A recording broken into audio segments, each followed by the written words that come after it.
We now invite you to watch the next part of this informative lecture entitled The Holy Golden Mouse, Part 3 of 6 on Between Master and Disciples, given in English on May 12, 1996, Kampong Spur, Cambodia.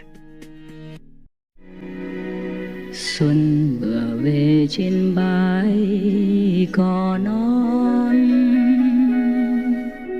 gió sông đưa lá vàng suối nguồn. Okay, there was a person, a scholar, and he was very well educated and a very pure and good person. But he saw all around him all the corrupted court officers, all the bad people in the government, and it made him feel very agitated. So one day he tried to do something about it. Because he was a scholar, very famous for being incorruptible as well as very clever. So many of the politicians often come to his house to visit him, even though his house was truly a very humble one, a thatch hut, just like us, something like this. Or maybe even like my house, there's nothing inside. So one day the scholar was visited by many of the great officers of the court, many great politicians. And he tried to do something. Even though he was perhaps a vegan or something, these people are not. And they demanded a meat diet. So he talked to the master Ching Hai, something like that. And the master said, okay, give them. Let them go to hell if they want. After all, we respect each individual's freedom, right? Freedom to go to heaven or freedom to go to hell. After telling them all good things and give them sample booklets how to be vegan and why, they don't follow. So what can we do, I told you the joke already about two persons who went on the airplane, Didn't I? Yes. Did you hear it? No? How come? How come some yes, some no? Okay, let's waste your time again. Two persons on the airplane, just like you and me, We went on the airplane. We needed to go somewhere. And then both of them ordered meat, The next person ordered tofu because he was one of our fellow practitioners. But the next two of them ordered meat. And then when the hostess come, the stewardess come, say, oh, here is tofu for you. And here is pig for you. And here's chicken for you. For the two persons next door.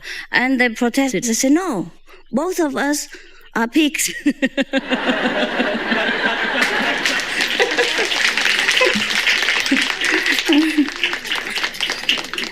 Pig meat. So at least if you eat tofu, people can only say your brain are full of tofu. At least they won't say that you're a pig or dog or you're a chicken or whatever, In Vietnam, if you say somebody you are dead chicken, then it's a very, very bad offense. Do they say that in America too? No? What do they call you when you are lousy? Chicken. A living chicken? Instead of dead chicken, you're living chicken, right? Okay. Well, at least you're living. A living teacher and a dead teacher are different, This joke, I don't think you will understand, so we forget it. Find another one. Okay, now, there's another joke. Well, this is all non-vegan, But at least you know what vegans are about. I tell you so that you be happy that you're vegan, There was one person who was very rich, and he was very addicted to alcohol. One day, he happened to go out, and he worried that his servant at home will try to eat something of his food while he was away, or drink some of his good wine while he was gone. Even though he had already been very careful and picked a very stupid servant that was not so tricky and didn't know how to eat or steal things like that or to make excuses. Even then, he was still careful, worried about the servant. So he said to him, "Okay, now you stay home and take care of my house, There is a piece of a pig hanging over there in the kitchen. Look after it. Don't touch it. And then there is a chicken still alive next to the kitchen. Also, don't touch it. And take care that all the dog and cat will not come and eat these." And he said, another thing is, there's a pot over there which is covered very carefully. That is poison for the mouse. Don't touch it. There was a wine pot, but he said, this is a poison. If the mouse drinks it, he dies, so just don't touch it. So he went. And then the servant just took out the pork, roasted it, eat it. And then he took out the chicken, killed it, eat it too. And at the same time, drinking the alcohol, to accompany it. And feel very good. And then drunk. And lay there sleeping very peacefully. When the boss come home, he saw the servant just sleeping there on his sofa. Yeah. And then also smell alcohol.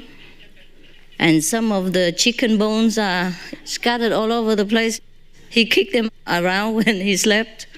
So he woke him up and say, what about my chicken? My pork, spare ribs. What happened to the poison over there? So the servant trying to cry, he cried hard. And he knelt down on the floor and he said, "Oh, please forgive me. I have really been very obedient to you. I tried to look after your house and everything. But then, unfortunately, there was a cat who came by. And then he crawled up to the roof of the kitchen and took the pork and eat it. And then the dog saw the cat do that. He also took the chicken and go out and eat it. I was so worried that when you came home, you would kill me. You would scold me. So I took the poison.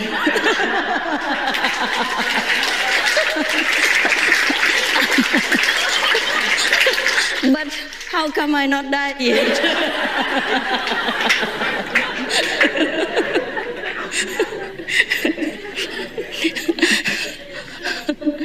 He want to kill himself. But he didn't die. So you be careful with people. When some people look so stupid, it doesn't mean they're truly stupid. And when some people look sweet, it's not necessarily that he or she is sweet, okay? See the way she or he does things. See the outcome of people's business or efforts. Then you know that person inside. Don't ever look at the outside and try to judge whether that person is okay or not okay. Huh? You know what I mean? Yeah. Similarly, with searching for a teacher.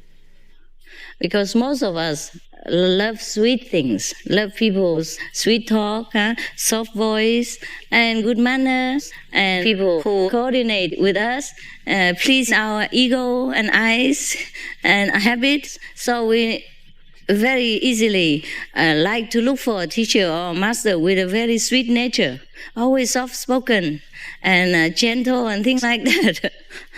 But that is only one of the personalities, or maybe trained like stewardess on the airplane. But it's not necessarily that the person can do us any good or have a real teaching inside. So many people are soft-spoken, but the things they do are all very, very destructive to themselves and society. And the outcome is always bad and negative. So in that case, that person who looks sweet or is soft-spoken is doing no good to him or herself and society at large. So the outcome of our lives, our work, or our efforts speaks volumes. It's not how we look and how we react or how we live our life. Understand? Yes. So you have heard that the old times, Jesus even used a stick or something to chase these money changer away from the church. He turned the table upside down. It looked very ungrateful for Master. But he did tremendous good for mankind. He even sacrificed his life for us, or for his disciples at that time. And his good teachings still have a very, very good impact on the human race as a whole up to now. But many other soft-spoken, perhaps housewives or other officers have never done anything as great as that. And perhaps even did harm to themselves, to their family members, and society too.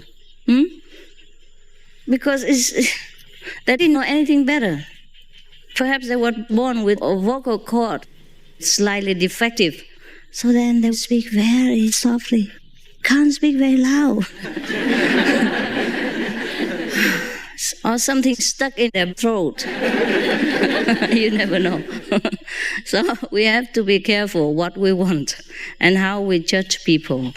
Don't judge their appearance, because it's always very deceptive. Is that not so? Yeah. Okay. Xuân hoa nở vì ai, tay nhẹ bàn tay cùng đắp xây ngày mai. Please realize this. If you are living a vegan lifestyle, you are a hero, not only to me, but to all of creation. Thomas Wade Jackson, vegan.